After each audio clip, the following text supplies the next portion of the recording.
Hello and welcome to our congressional briefing on the persecution of Christians in India. Sorry, I'm going to share.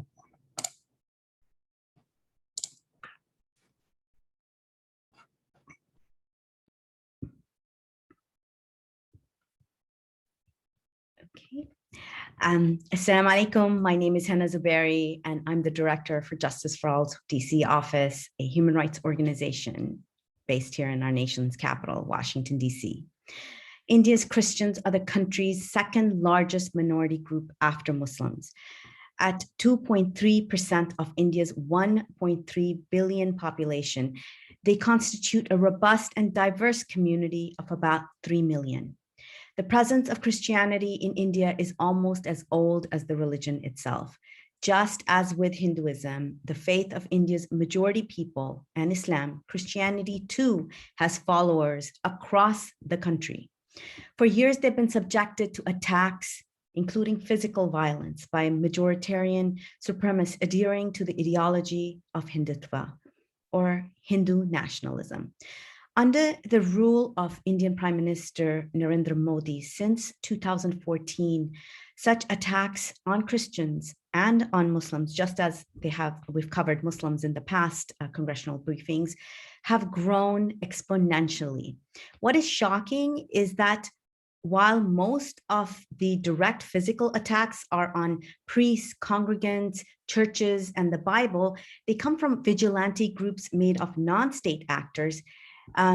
India's law enforcement agencies, including courts in many instances, side with these persecutors and perpetrators rather than the victims. In addition, the state is guilty of continuing the persecution by enacting anti-conversion laws that are not only vague and open to abuse, but are also in direct violation of India's secular constitution that guarantees freedom of religions and beliefs. India's federal government has also toughened the laws under which NGOs can receive foreign funding, almost exclusively targeting Christian NGOs. To explain this in detail, the various forms of persecution faced by Indian Christian community, we're joined today by practitioners of the Christian faith who are strong advocates of religious freedom. Our first speaker today is Isaac Six, who is the Director of Advocacy for Open Doors USA. Isaac has worked in a wide array of international religious freedom issues in various capacities in Washington, D.C. over the past 10 years, including as the Director of Congressional Affairs and Communications for the U.S. Commission on International Religious Freedom, Advocacy Director for International Christian Concern, and as a Fellow for the Tom Lantos Human Rights Commission in the House Foreign Affairs Committee.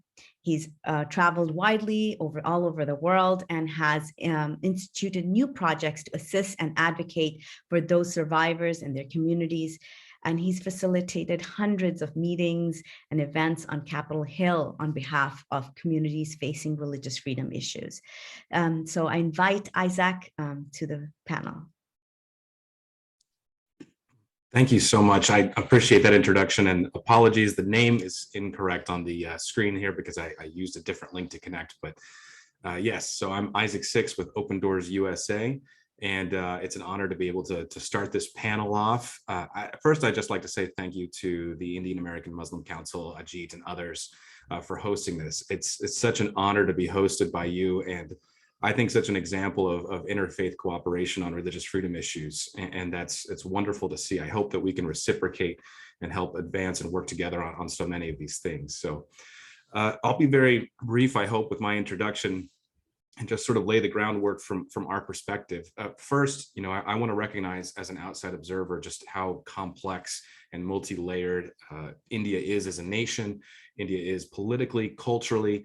It's a wonderful nation, a beautiful country that I think many of us obviously have family and friends who are connected to, and a place that I love to visit when I can. So as we look at this issue, it's not to negate how complex and diverse of a country it is, or the many good and wonderful parts of the Indian community and life that exists. That being said, our work has been to look at specifically what's happening to Christian communities in the country. Like the US, India has commitments to religious freedom. It's enshrined in the Indian Constitution. It's enshrined in international commitments like the International Covenant on Civil and Political Rights. And I think the language of those commitments is important. For instance, in the ICCPR, India commits to the right, the freedom to have or adopt a religion or belief of your choice, freedom either individually or in community with others, and in public or private, to manifest your religion or belief in worship, observance, practice, and teaching. And that's important because I think as you hear from the other panelists, you're going to hear about specific issues and incidents and see how much that conflicts with these commitments. Like all commitments, including in the United States, these are things that we're striving towards. No country has reached a perfect ideal. That being said, our observations of the situation for religious freedom in India over the last few years show a very negative trend. Things are actually getting worse. They're not sort of holding steady or improving. And that's concerning. Each year we issue a world watch list looking at the top 50 countries where it's most difficult to be a Christian. India, since 2017, has moved up that list from number 15 to number 10 and has remained in the top 10 for the last several years. I'd also note that USCIRF, the U.S. Commission on International Religious Freedom, where I previously served, in 2020, for the first time in 16 years, recommended that the State Department designate India a country of particular concern for systematic, ongoing, egregious violations of religious freedom, which is a very serious recommendation and one that we're advising and asking the State Department to consider adopting when they make that designation. On July 1st, Open Doors published a report called Destructive Lies. We commissioned research from the London School of Economics. To do that report, they did 8 in-depth case studies looking at Muslim and Christian communities. And I think it's an important report because for the first time in a while, a secular organization, academic entity has gone in and looked at this issue. And what they found matches what I think many of our organizations are going to talk about today. Their conclusions were that, quote from the report, daily life for many Christian and Muslim communities in urban and rural India has become, quote, an excruciating struggle to earn a living, practice faith, while also remaining alive and under the radar of the far-right Hindutva organizations that now dominate the Indian public and political sphere. They looked at case studies including large mobs that would attack church services, assault the leader of the church service, the pastor, sometimes family members, and then on top of this, demand that the pastor and perhaps some of his staff or members be arrested themselves for either supposedly forcibly converting individuals or other crimes. We found the arrest of Muslim community members on trumped up charges of cow slaughter. We found attacks on local mosques by large mobs in that report. So again, I think it's important to note that secular academic institutions are finding the same things that we are and reporting their concerns as well. There's a broad array of issues here. It is complex. We're looking at legal issues like anti-conversion laws. We're looking at political issues over the last few years where we see a new boldness from some far right groups to act out in ways that perhaps was more difficult before. And then, and this is the key to the London School of Economics report, there's social issues. The perception of religious minorities in many of the community is so negative that needs to be addressed. And currently Open Doors is working on a campaign to address that, to counter hate speech and disinformation about religious minorities in India, and to help people understand that all religious minorities have a place in the country. So our recommendations, I'll just conclude with this, especially if we're talking to members of Congress or staff or those who work with Congress, there's a couple things actually that can be done right now that are sort of easy go-to asks that we would recommend. One, as many of you probably know, and as will be mentioned, Secretary of State Antony Blinken is currently in India visiting with his counterparts there. They've promised to raise human rights issues, and we'd love to see religious freedom specifically raised. I think it would be great to contact State Department right now, a simple email to your contact there saying, you know, is this issue being raised? Is it being addressed? What's being talked about? And what's the follow-up going to be? That's a very quick way to engage. And then the second, more long-term would be to ask the State Department to adopt the recommendations of USCIRF, this recommendation that India be designated a country of particular concern. That would be the first time, I believe, that the State Department has designated the country as such. That follows with a lot of possible action that can tag along with that. And it would present an opportunity for the US to try to build dialogue. One of the biggest issues I've had on this over the last 10 years of working on this is that Indian government officials have often refused to even sort of speak about this. I've sat in meetings with the Indian ambassador and to the United States, and they would simply refuse to acknowledge the issue even exists. There's not even a problem. It's not true. Every religious minority has perfect rights protected, which we just know is completely false from all the information and reporting we've done for so many years. So with that, I think one last key is just not to forget our compassion for the people of India, even government officials who have sometimes are blocking efforts to improve things. I think it's important to combine compassion with accountability as we press forward on these issues. So I'll stop there. Thank you, and look forward to any questions after the panel. Thank you, Isaac, for that. And please, yes, the people who are watching, please, you can leave your questions in the questions and answers or in the chat if you want to send them in anonymously. Thank you so much, Isaac. Our next speaker is Reverend Vijayesh Lal, who is the General Secretary of the Evangelical Fellowship of India, or EFI. The EFI was founded in 1951 as the central organization of evangelicals in India. It represents and serves more than 65,000 churches and over 200 organizations across the nation. It's also a charter member of the World Evangelical Alliance, which is an NGO with special consultative status with the United Nations. Reverend Lal has been on the forefront of issues connected with the church and religious freedom in the Indian subcontinent for over 2 decades and has intensive grassroots experience and involvement. He initiated the Ministry of Open Doors International in the Indian subcontinent beginning in 1999 and was serving as its executive director till December 2013. He's also served as the national director for EFI's Religious Liberty Commission since 1999. He's involved in training, development, advocacy, research, and we're looking forward to hearing much more from him as he's written in various journals, including Christianity Today. So he joins us today from New Delhi. Thank you so much, Reverend, for being here. Thank you. It is my privilege to be among you, and I thank you for this kind invitation. Greetings to all of you from India. And greetings from the Evangelical Fellowship of India, which has been introduced. The Evangelical Fellowship of India would be the equivalent of your National Association for Evangelicals in the United States, just to give you, an overview of what we are really about. I am truly grateful to the organizers, the IAMC particularly, and to Mr. Ajit Sahi. Thank you so much. Truly grateful to be here. Now, today I speak, and I always make it a point to say this, I speak as a proud Indian. As an Indian, I'm proud of my country, the cultural heritage, the diversity. I'm proud of the values enshrined in our constitution. I'm proud of the people of India, who are largely peaceful. But I'm pained to see incidents of atrocities on religious minorities. And since we are talking about Christians today, on Christians happen in my country.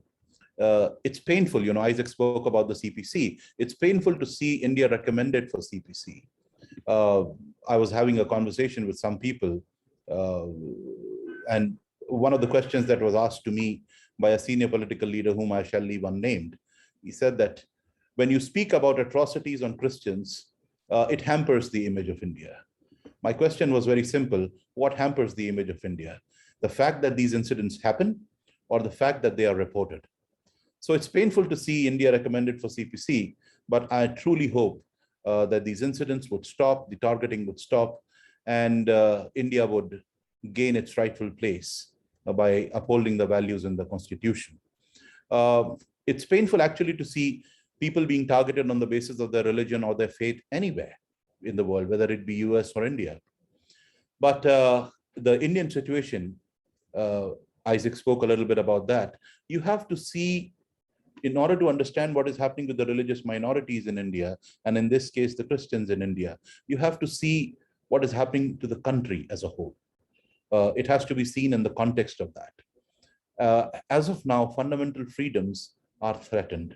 Freedom of speech, dissent, freedom of dissent, the values enshrined in our constitution, particularly the 4 main values of justice, equality, freedom, that is liberty, and most importantly, fraternity. These values are being threatened. And as Indians, it is our endeavor to uphold the Constitution and to make sure that the founding mothers and founding fathers, the values that they cherished, we put them at the right place. Now, I've been asked to speak about mainly on the report that the Religious Liberty Commission of EFI published on the 23rd of July on the persecution of Christians in India in the first half of 2021. That report was released by the Religious Liberty Commission. It was set up, the Religious Liberty Commission was set up in 1998 to advocate for religious freedoms for everybody, not just Christians. And over the years, we have made attempts that we speak out for everybody and not just Christians. However, we've been documenting incidents of attacks on Christians, opposition of Christians since the year 1998. And since the year 2009, we have been coming up with an annual report. And for some years now, a half-yearly report as well. Now, the half-yearly report, and I'd like to show it to you on the screen, just a glimpse. And after this, I will try and send you the report on the chat box. That's the report. Are you able to see it? I hope you're able to see it. Hate and targeted violence against Christians in India. This is the half-yearly report. This year, we have collected till June 145 incidents. Now, in a nation of 1.2 billion people, 145 incidents would appear like a drop in the bucket. But here's what it is. These incidents are all verified incidents. India is a huge country. A lot of stuff happens. We don't come to know about it. The incidents that are reported to us, we are only able to verify a tiny minority. What we are able to verify, we place in the report. And we've been doing that, I said, since 1998. And every year, the incidents have been in the domain of 100 to 200 incidents. So it's just a tip of an iceberg. But from 2014 onwards, these incidents have been on a uprise. So we have breached the 325 mark. We have breached the 377 mark also. Last year, during the same period, we recorded 130 plus incidents. This year, it was 145 incidents. Now, what kind of incidents are we talking about? We are talking about physical violence. Not a day goes by when we don't hear of some corner in India of people being targeted for their faith, pastors being targeted for their faith. We are talking about church worship disruption. A church service would be going on, a prayer would be going on, and people would just barge in. They would beat up the people present. They take the pastor or whoever the leader of the prayer assembly is, and they take them to the police station and tell them this man was trying to convert everybody over there. It doesn't really matter if the people present over there are already Christians. You just have to make an allegation. And then the process of getting justice is punishment in itself. You know, the process itself can kill you. I'm just coming back from a meeting, a memorial meeting of Father Stan Swami, who was falsely accused of having Maoist links. He was taken from Ranchi to Bombay, where he was not even questioned even for one day. In the 9 months that he was there, this 84-year-old man suffered from Parkinson's. His body declined rapidly, and ultimately he died. So the process became punishment. So people are being arrested left, right, and center on charges of conversion. So the attempt is to make conversion itself a bad word, even though the Constitution of India allows it. So the church does not recognize forcible conversions or fraudulent conversions. That's an oxymoron itself, you know. But the attempt is being made through propaganda to demonize the word conversion itself. So physical violence happens aplenty. Church worship disruptions happen aplenty.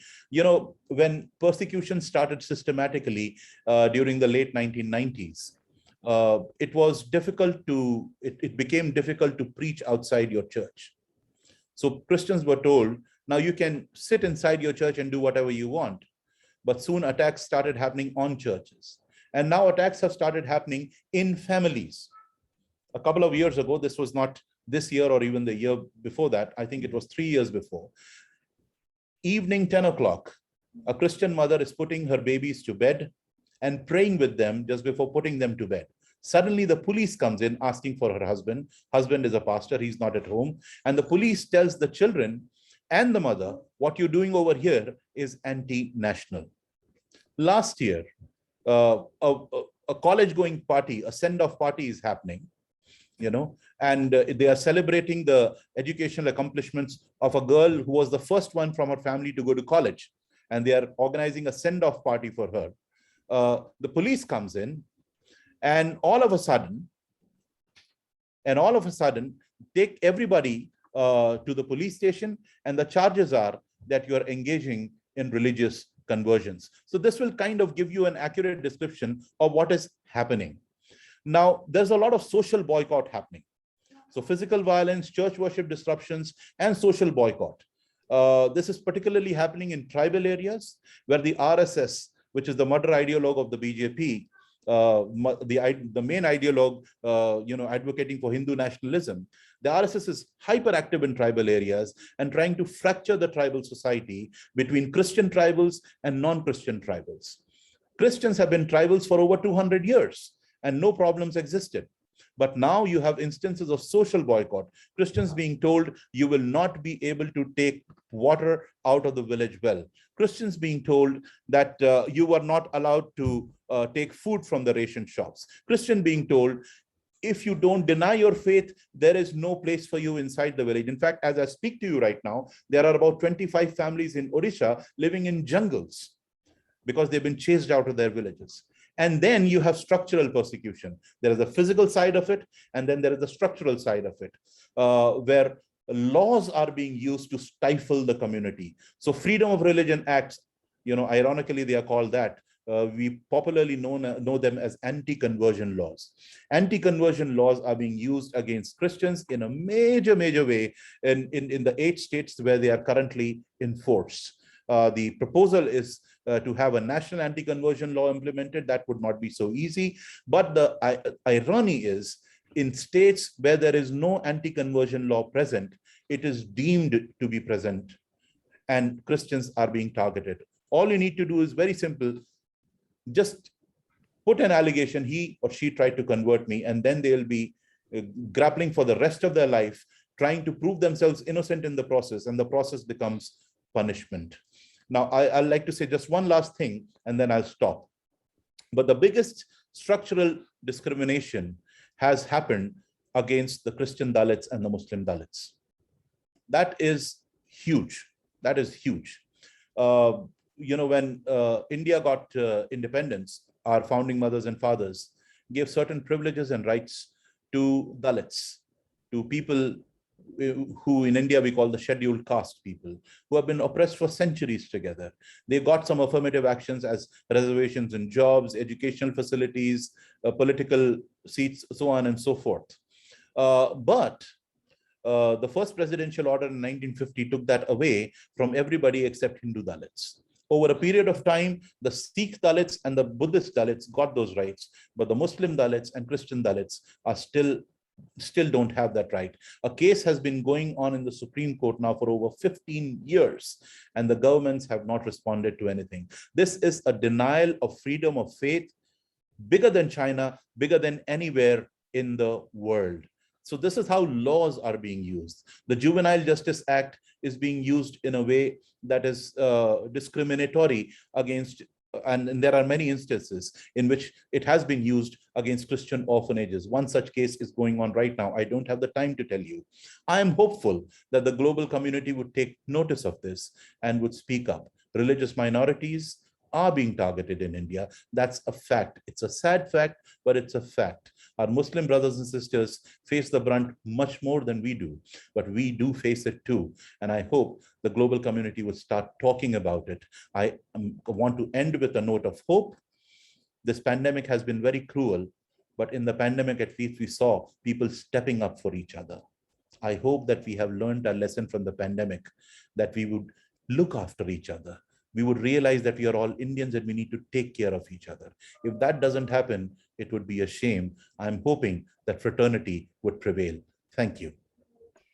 Thank you, Reverend Law, for your comments. And definitely, even the CPC designation is not meant to be punitive. It's meant to help our allies and friends get back to a place where minorities, especially religious minorities, can thrive. So thank you so much for your comments.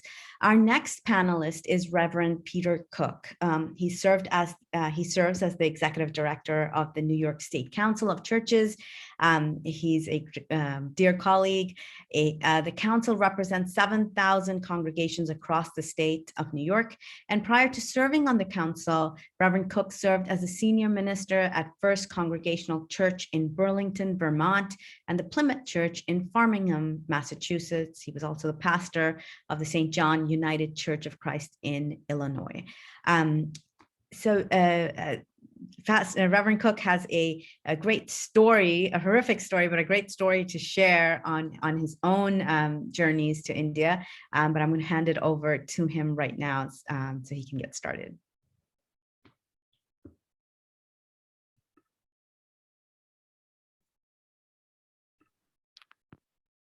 That kind introduction, and I do indeed have a story to share with all of you about travel.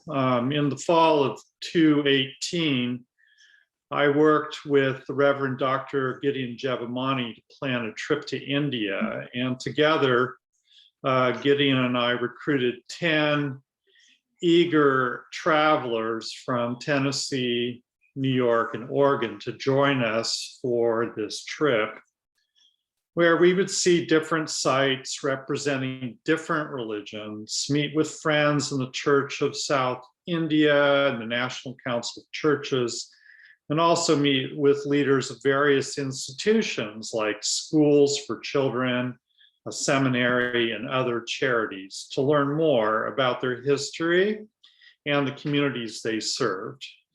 And our trip was to take about 2 weeks.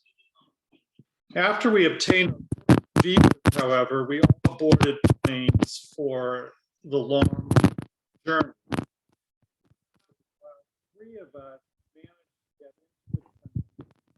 9 of us were heavily interrogated by government immigration officials when we arrived at the airport in Chennai, and we to enter from an immigration.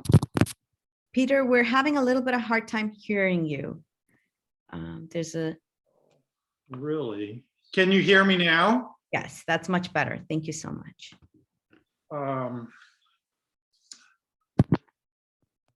After we obtained our visas, we boarded planes for the long journey.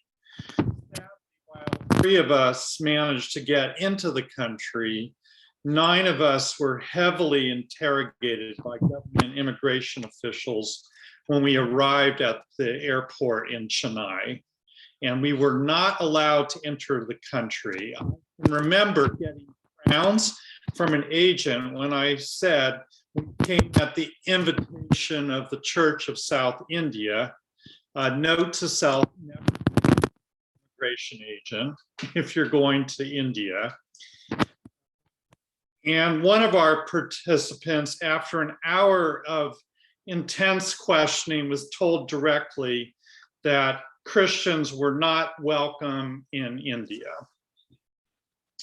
Our names were all entered into the computer along with scans of our passports, and we were told that we would be sent home. We forfeited about $1,500 in travel costs apiece and flew back to the United States completely demoralized and traumatized. Many of our travelers who had such high hopes for a trip of a lifetime swore they would never try to go back to India, frequently commenting on the open misogyny and insensitivity of the government personnel at the airport.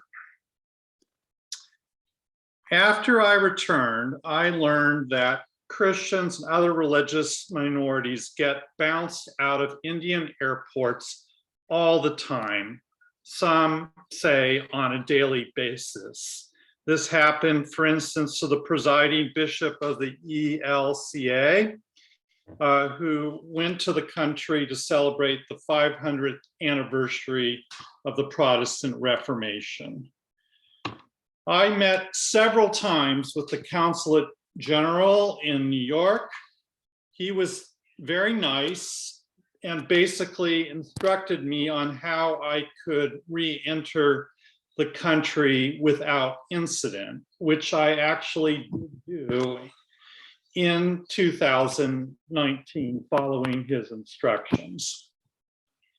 He also acceded to my demand that our records were cleared out of the government's computer system, and he apologized for India, saying that the guards were wrong to say Christians were not welcome in the country. The Consulate General, however, offered 4 reasons for why we might have been bounced, offering more clarity to what the guards told us at the airport. First, India is very nervous about Christians converting people of other faiths, and especially Hindus, to the Christian faith. In many parts of the country, there are severe and vaguely worded anti-conversion laws, which, if violated, could land you in jail. Conversion is loosely defined to mean any activity, including charitable activity, like providing health care or schooling, which might lead one to have a favorable view of to convert. So given this backdrop, they don't want visitors who will be offering up attractive pictures of Christianity, which might undermine the Hindu nationalists' unconstitutional project to turn India into a state where favored status is given to Hindus. Secondly, India is very nervous about not-for-profits, including churches in the United States and other countries. That would include foreigners bringing in large amounts of cash into the country, which could be used for charities. Again, these contributions might evoke sympathies of the people towards the institutions that received it, or worse, further the conversion activities of Christians to convert Hindus, or so they say, which might destabilize the Hindu nationalist project. Third, India is very nervous about outside groups, religious minorities, and their struggle for equality and justice. One example cited to me by the spy to build a nuclear power plant in southern India.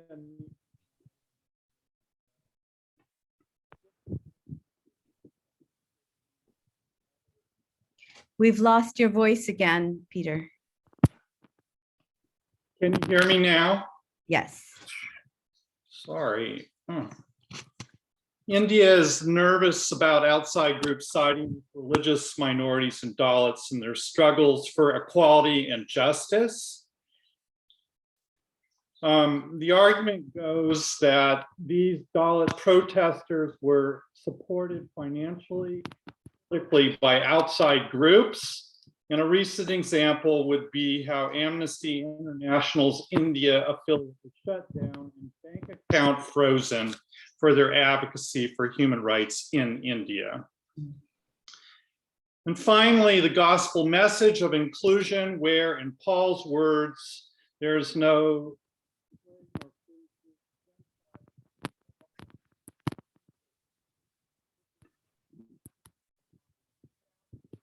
where's the caste system, which constantly favors the wealthy and privileged and keeps Dalits and other minorities in their place, is there so that they can be economically Before Christians say a thing, their very being is a challenge to the system. There are reasons that churches are burned and pastors are beaten for offering the gospel that is a direct counter to the domination system in India, of wealth at the top. I could go on. I have a number of recommendations about what we can do about it, but I'll just say them very briefly. One is we need to strongly urge the State Department to accept the recommendation of the United States Commission on International Religious Freedom to designate India a country of particular concern. This will allow us to impose pressure on them, including maybe restricting travel of certain Indian officials to the United States until such time that they change their laws. Secondly, I think in the United States, hate our people and elected. I'm so sorry, Reverend Cook. We keep losing your audio. I suggest that perhaps we can record your remarks separately and then include them in this recording as we rebroadcast it, perhaps, because they're extremely important. So Ajit and Mudassir, if you guys could take care of that after the hearing. I think it's absolutely important we hear from Reverend Cook, since he has been affected by this. He's a directly impacted person. I'm going to ask Sydney Kochan to come on next. She's our next panelist. She's the Government Relations and Special Projects Coordinator at the Jubilee Campaign USA, which is a nonprofit organization promoting human rights and religious liberty of ethnic and religious minorities in the most oppressive countries. Sydney is a regular participant of the India Working Group of the India International Religious Freedom Roundtable, and has aided in drafting multi-faith letters to USCIRF and the State Department promoting CPC designation for India for its egregious violations of religious freedom. Thank you, Sydney. Hello, everyone. Thank you, Henna, for the very kind introduction. Can you hear me, just to make sure? Yes. Okay, great. My name is Sydney Kochan, and I'm the Government Relations and Special Projects Coordinator at Jubilee Campaign. First off, I'd like to thank the Indian American Muslim Council for inviting me, especially Ajit, and also a special thanks to all of the other speakers whose work on India I very highly respect.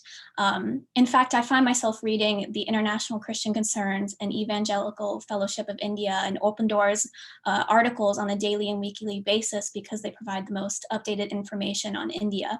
Although I must say it's, for lack of a better term, regrettable just how many articles we come across with nearly the same story each time. A worship gathering was ambushed by Hindu nationalists, a church was desecrated or completely demolished by radicals, a pastor was falsely accused of and arrested for allegedly eliciting forced religious conversions, or a Christian was beaten to death with metal rods and sticks. It is endless. Even just within the past few weeks as well, there have been a handful of unique incidents. And it's indicative of a broader and deeply seated pattern that we have observed over the past few years. The best way to see the trend really is to look at the statistics, and I will be referring to the Evangelical Fellowship of India's reports that they have released over the past few years.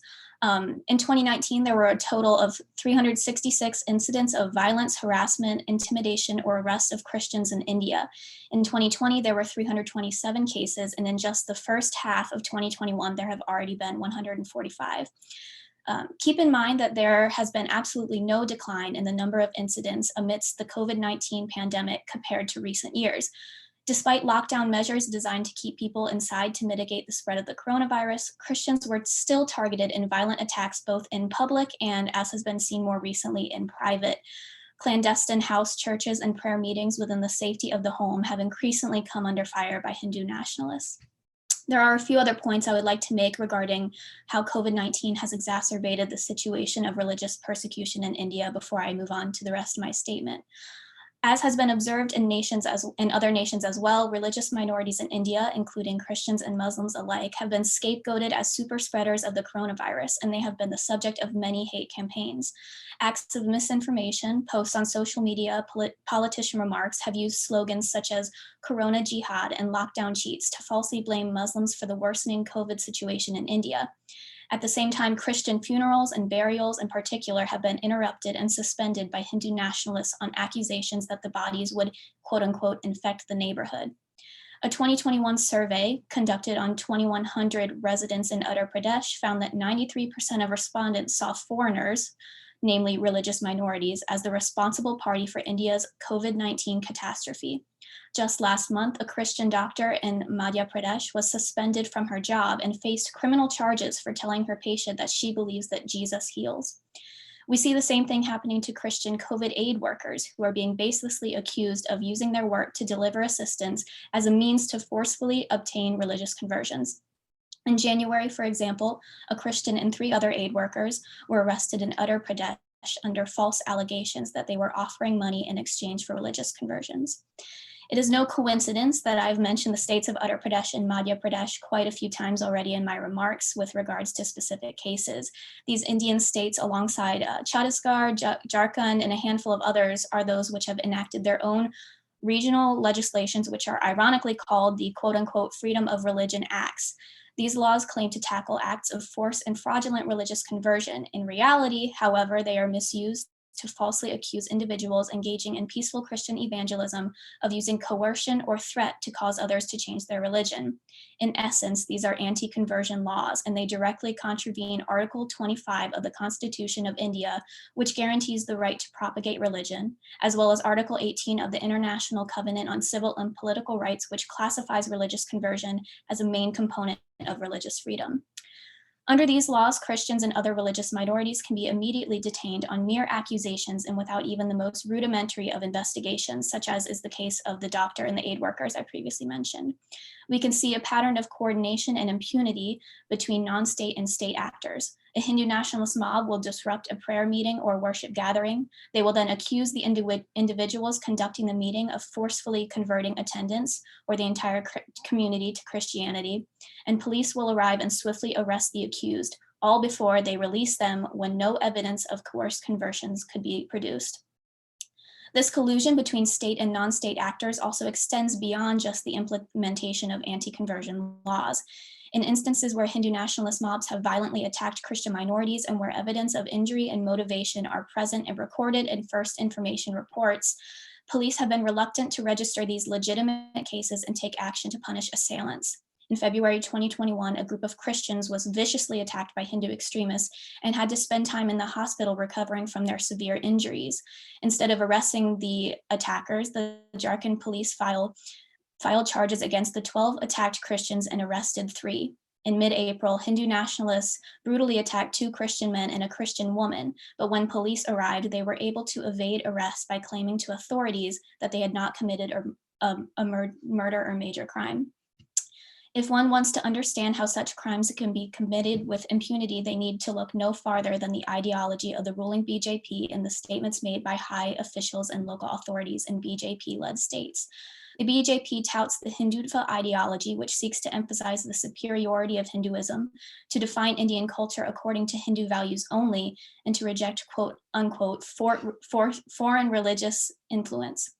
Christians and Muslims alike have been characterized by politicians as ruthless missionaries or unwanted foreigners, or even traitors to the nation, and they have been the subject of derogatory and dehumanizing remarks. Put simply, this is state-sanctioned and state-abetted religious persecution. The United States, pursuant to the International Religious Freedom Act of 1998, has the duty to, quote unquote, condemn violations of religious freedom and to promote and to assist other governments in the promotion of the fundamental right to freedom of religion, end quote. Part of this obligation includes taking measures to oppose FORB violations taking place around the world, measures such as sanctions, suspension of developmental assistance, deferral of cultural exchanges, and more. Also, under the 1998 Earth Act, the State Department is obligated to designate nations whose governments have engaged in or tolerated systematic, ongoing, and egregious violations of religious freedom as countries of particular concern. Designating India as a CPC is the necessary first step in holding the government of India accountable. Not only does it send a clear message to India that we will not stand by and continue to watch these abuses, but it also gives the US government the power to use a wide range of diplomatic and economic tools to make it costly for India to continue on the path of persecution. Yes, it is true that India is the largest democracy in the world and that it is one of the United States' primary strategic partners. However, this should not serve as a justification for overlooking the accelerating persecution of India's religious minorities. Rather, it is the responsibility and duty of the US to hold India accountable to its obligations as a secular democracy and its self-proclaimed standards of pluralism and peaceful coexistence, both of which are increasingly threatened under Modi's regime. We must ensure that our diplomacy and dialogue with India is contingent upon concrete improvements in religious freedom and human rights. And with that, I'd like to conclude my remarks and thank you once again for inviting me to speak on this issue. Thank you, Sydney, for your remarks and your work on this topic. Our final speaker for this congressional briefing is Matias Perttula, who is the Advocacy Director for the International Christian Concern. ICC is an interdenominational human rights organization dedicated to assisting Christians throughout the world who are victims of persecution due to the practice of their faith. The organization works to raise public awareness and provide advocacy for persecuted Christians. It also assists the US Congress and executive branch in providing research and evaluation to effectuate policies to safeguard religious freedom worldwide. Since joining ICC in 2018, Matias leads government relations initiatives in advocating for its stakeholders. So I welcome Matias, and we hope everybody, I'm sure many of you have heard of him already, but he's a really integral part of the India Working Group, as well as the International Religious Freedom Roundtable. Well, thank you for that warm introduction, Henna, and thank you to Ajit and my colleagues at Indian American Muslim Council for hosting this very important event. India is a country that we've been following at ICC very closely over the last several years, especially since Prime Minister Modi came to power. And I'm not sure how much more I can add to the discussion here today, because we've heard an overwhelming amount of evidence about the unfortunate decline in India's domestic religious freedom situation. And while most of the brunt of that decline is being felt by the Muslim community, there's no argument that the Christians are also very much feeling the effects of this decline. It's incredibly saddening considering India's very rich, plural, religiously plural history, with so many different faith groups being active, and seeing this form of militant aggression towards religious minorities has gotten much of the world very concerned, including us, obviously. I think, just to add some content still to the discussion here, and I'll mention a little bit more about the anti-conversion laws that you've been hearing about today. We've done some reporting on this recently, that I think will be enlightening to some of the audience. But, religious freedom is something that is guaranteed in all democracies, essentially. There's some form of constitutional provision to this. As you've heard today, India is it's no different to that in India. It's very much protected.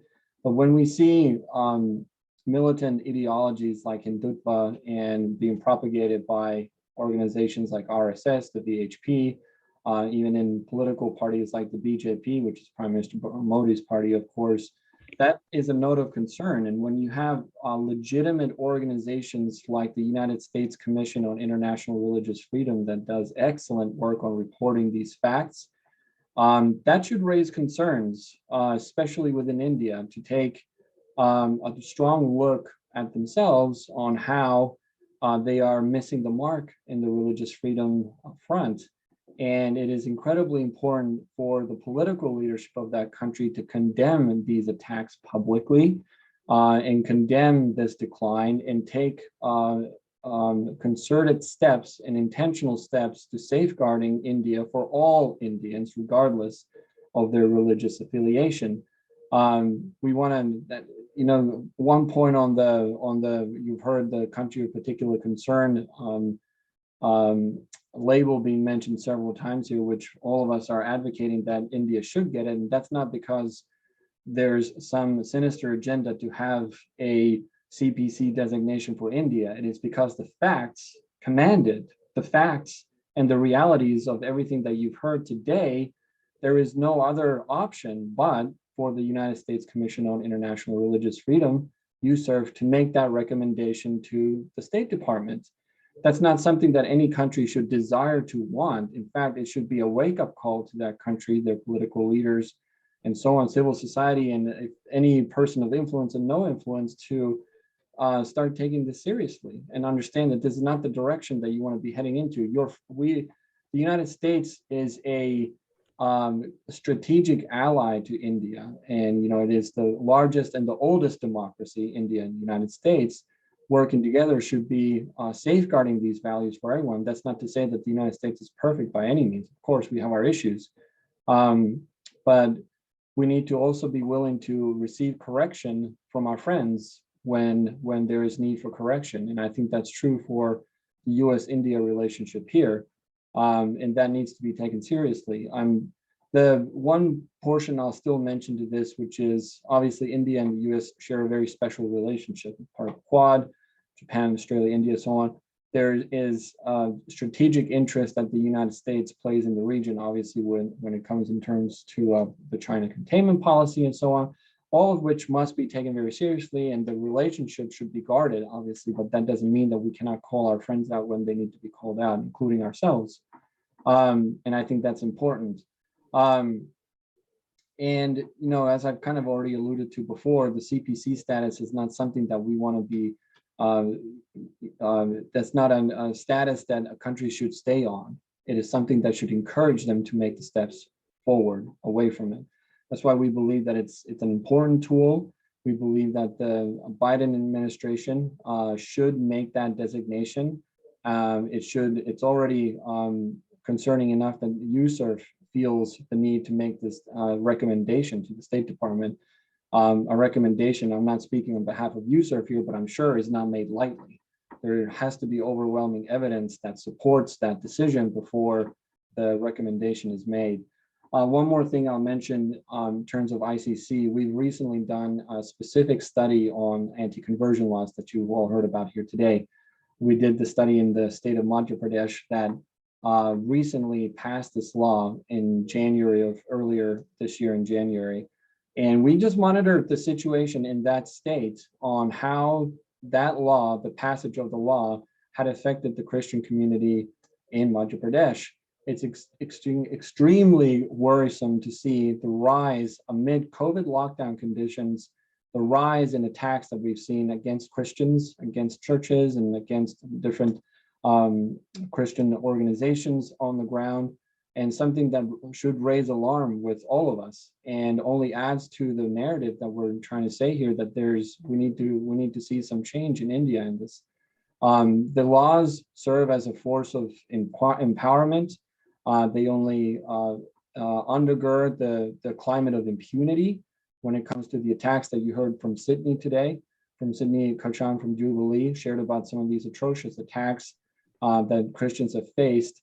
It's in the climate of impunity. There's no justification for them, and there's no justice for the perpetrators. But in fact, as you've heard, often it's the Christians that end up getting arrested, either the pastors or the parishioners themselves, as a result of these attacks. It's extremely concerning. Just undergird everything that our colleagues here on the call have said today. Be very happy to share the report that we've published. We'll be doing a deep dive on this report next week. Invite all of you to join us for that. It'll be 11 a.m. Next Wednesday. If you have time, we'd love to have you there. And please look out for that email if there's an email list going out from here today.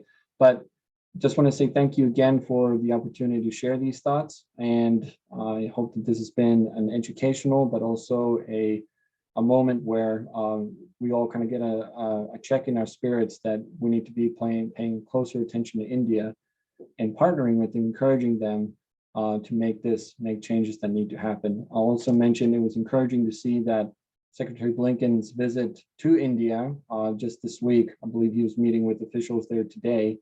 That this subject was brought up in some sense, according to some news reports, but we hope to see some more public comments coming in, particularly towards religious freedom issues in India. So with that, I want to say thank you, and thank you, Ajit, and thank you, Hannah, for the opportunity to share here today. Thank you, Matias, for your remarks and for your commitment to this cause. I would like to take up questions by attendees. I know there's a big concern that we're just touching the tip of the iceberg. We haven't addressed RSS and BJP and a lot of the changes in just the social constructs in the country, and many of us who have roots there, who remember, I remember when I was younger, Amar Akbar Anthony was like this big old movie that everybody used to watch, which was about interfaith friendship, where there was a Hindu, a Christian, and a Muslim, and they, went all over town, getting into shenanigans, and it was beloved. It was a beloved movie. A lot of people watched it, and just when we speak to friends now from who are either have relatives there, friends, family there, or and the change in the country's social dynamics is just so scary for many of us who have roots there. So I'd like, if any of you guys would want to, you can use the Q&A box or the chat box. The Q&A box would probably be easier for me to monitor. Please put your questions there to the speakers. They have graciously given us their time. So I'd really appreciate direct questions.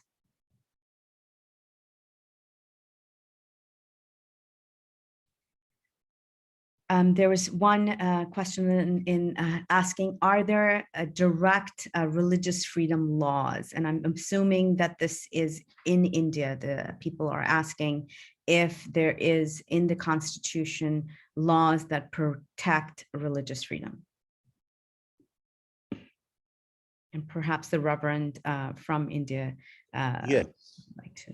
Our Constitution itself protects religious freedom. In fact, the Article 25 provides for, not only the practice of your faith, but the propagation of your faith as well. And these provisions were inserted into the Constitution after lengthy Constituent Assembly debates. So India's Constitution provides for religious freedom, but the freedom is not absolute.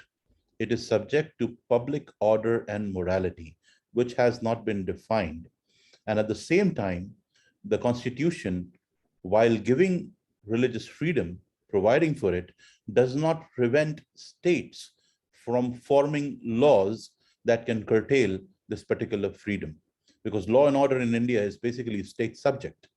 So the Constitution allows for the various state governments to formulate laws that can curtail this freedom if this freedom is having an effect on public morality and social order. So that's why many of the states have these anti-conversion laws, which are ironically titled freedom of religion laws. Thank you for that, Reverend. The question is from David James. Many of my school classmates from school who were secular are now members of the RSS and VHP. They're still in touch. And they showed me a 1,500 word document to wipe out their minorities.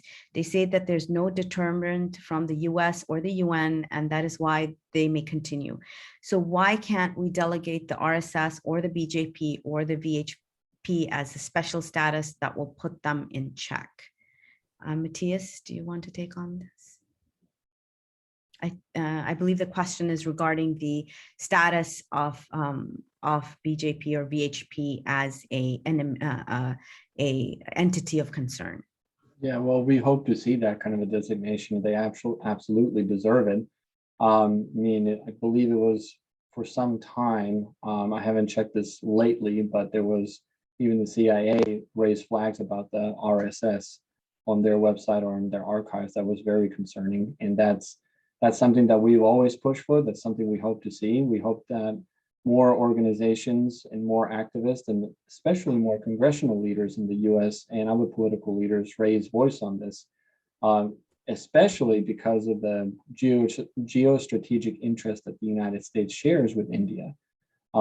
Internal domestic stability is a key, and strong institutions within India are key to a safe and stable democracy. These organizations, RSS and the VHP, are not contributing to that stability. They are creating division. They are propagating hateful ideology that marginalizes and targets religious minorities under false allegations and so on. So absolutely, I hope to see that kind of a designation come by, and something that we advocate for consistently. I don't know if anybody else on the panel has additional comments, but.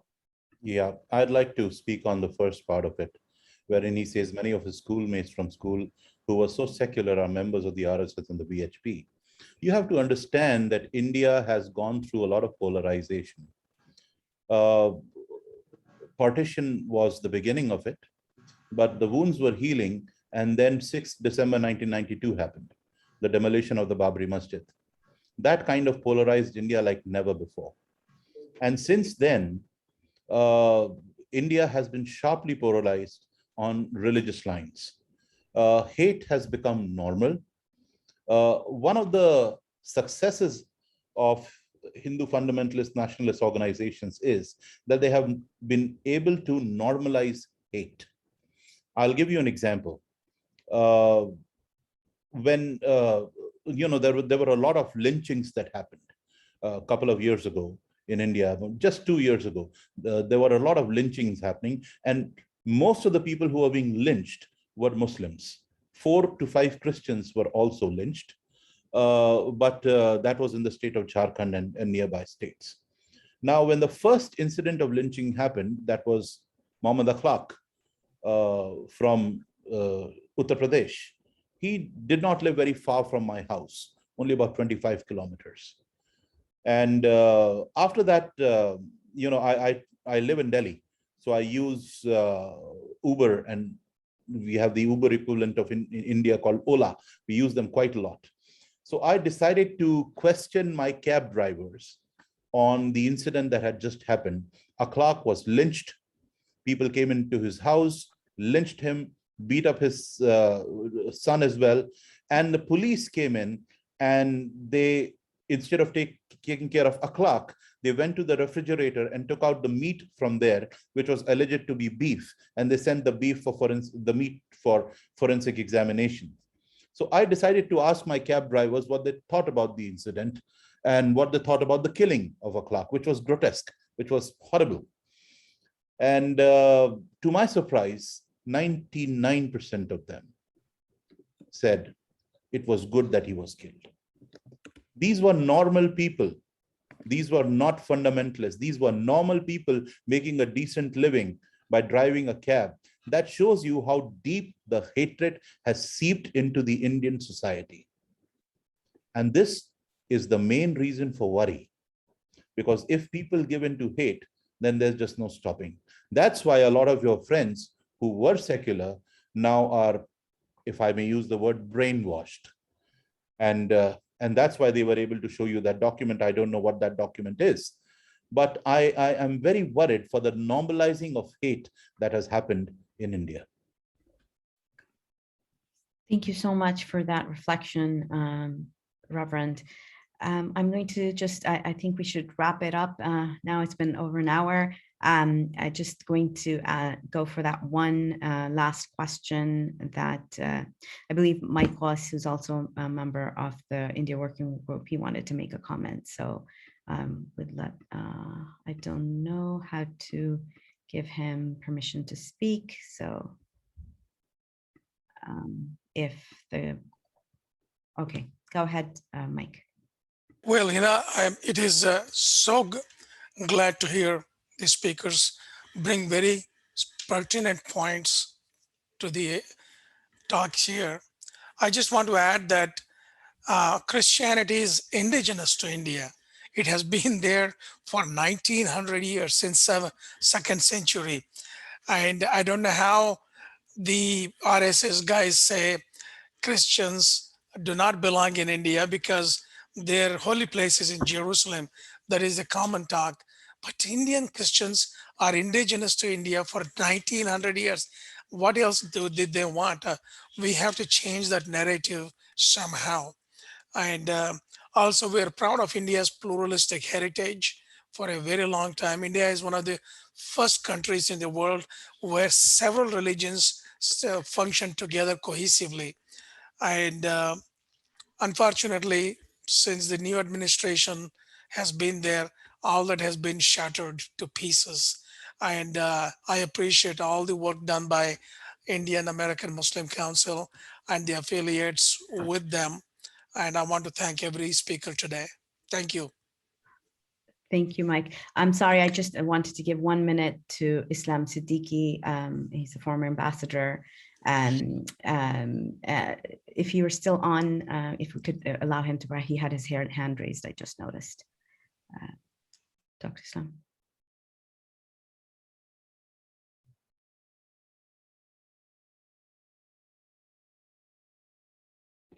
Dr. Islam Siddiqui, if you're on, if you'd like to ask that question or make a comment, please go ahead.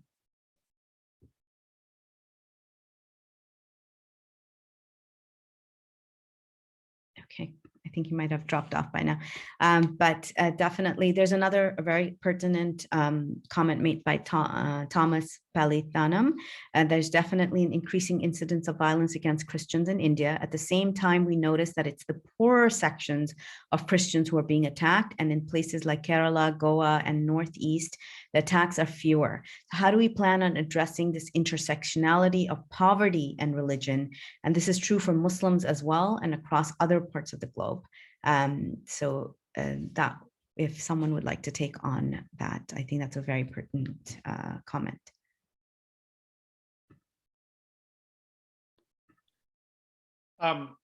I'll try. Can you hear me? Yes, we can. We can. I just, again, think that the mere presence of Christians in the country poses a direct challenge to the caste system, which really puts a lot of people in their economic place. And it's highly disruptive. And this is partly why you're seeing a crackdown, from the Indian government. They use religion as a pretext or a cover for their worry about people in the less privileged classes or the underclass, that the Dalits rising up and demanding more rights in terms of working conditions and other kinds of things. So they use Christianity in a way as a veneer to sort of further the caste system and that oppressive economic agenda. Thank you for that, Peter. We'd like to end this panel here now. Thank you so much to all of you for joining and being a part of this. A recording will be available on, I believe, IAMC's Facebook page, and we'll be uploading a recording on Justice for All's Facebook page as well. And thank you, all of you, for being here, and stay safe and reverent